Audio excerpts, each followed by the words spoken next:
Vamos falar um pouquinho da CPI do MST. O relatório final da CPI do MST, que foi interrompida por uma liminar do Supremo Tribunal Federal, que impediu a comissão de ouvir o presidente do Instituto de Terras e Reforma Agrária de Alagoas, que havia pago sem licitação 6 milhões de reais para transportar integrantes do movimento Sem Terra. Muito bem. De qualquer maneira, a CPI do MST deve indicar a criminalização de líderes do movimento e separar a atuação de assentados.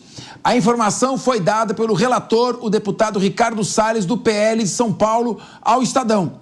De acordo com Salles, o texto vai deixar claro que o problema não é a existência do MST, mas sim a criminalidade e injustiças cometidas pelos líderes. A leitura do relatório final está programada para acontecer na próxima terça-feira.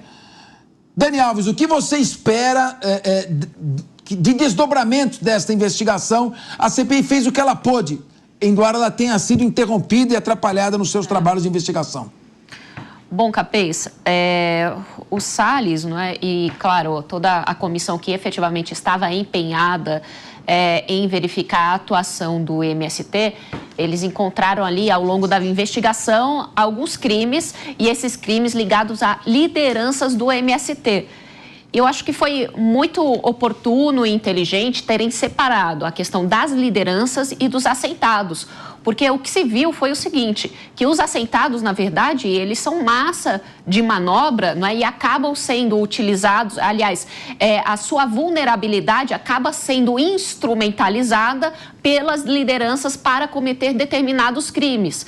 Portanto, neste relatório que vai ser apresentado, ele vai indicar quais foram os crimes que foram cometidos por estas lideranças e, a partir disso, vai ser encaminhado para que possa ter as medidas legais serem implementadas. Agora, foi um trabalho muito bem realizado e eu espero que efetivamente consiga ter algum resultado após isso. O que é interessante a gente observar é que o relatório, o Salles, ele é o relator, esse relatório vai para votação, não é mais a oposição já está articulando um outro relatório. Agora, esse outro relatório só teria alguma validade se o relatório do Salles não for aprovado.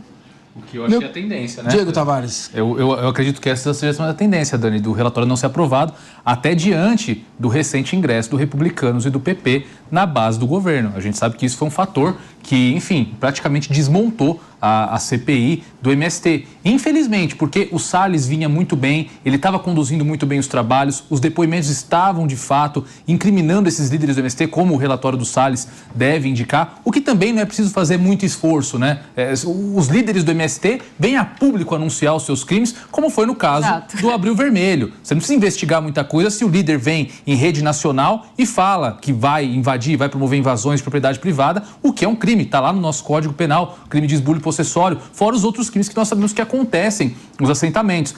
Plantações são destruídas, instalações são depredadas. Associação criminosa. Gado que é furtado. Então, isso ocorre diuturnamente nas atividades do MST. Não precisa um relatório muito elaborado para apontar esses crimes, mas, infelizmente, mais uma vez, em razão da ligação umbilical que o MST tem com o nosso atual governo federal, vai ser muito difícil responsabilizar criminalmente alguma dessas lideranças. No momento em que são 14 horas e 28 minutos. Repita! 14 horas e 28. Querido Nelson Kobayashi, imaginemos que o relatório não seja aprovado. Ora, mas a despeito de não ser aprovado, o relatório traz uma série de informações objetivas.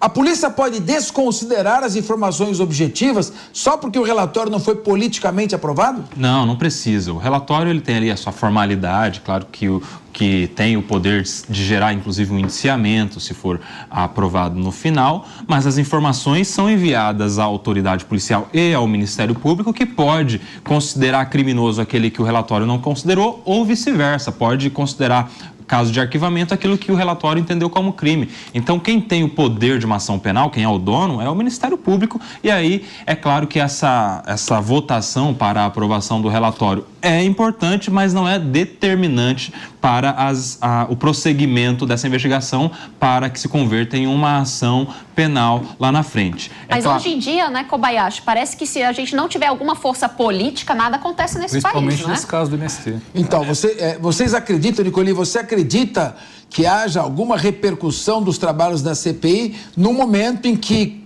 a política manda em tudo e não há força política para fazer movimentar aí as forças da justiça? Eu ia comentar exatamente sobre isso, né? Nenhuma investigação ela é 100% neutra e ela depende de vontade política. E no caso, como foi bem dito aqui, o Lula hoje já arranjou ministérios para partidos que não estavam na base, né? Os Republicanos, o PP, e eles têm um peso gigantesco na aprovação ou não do relatório.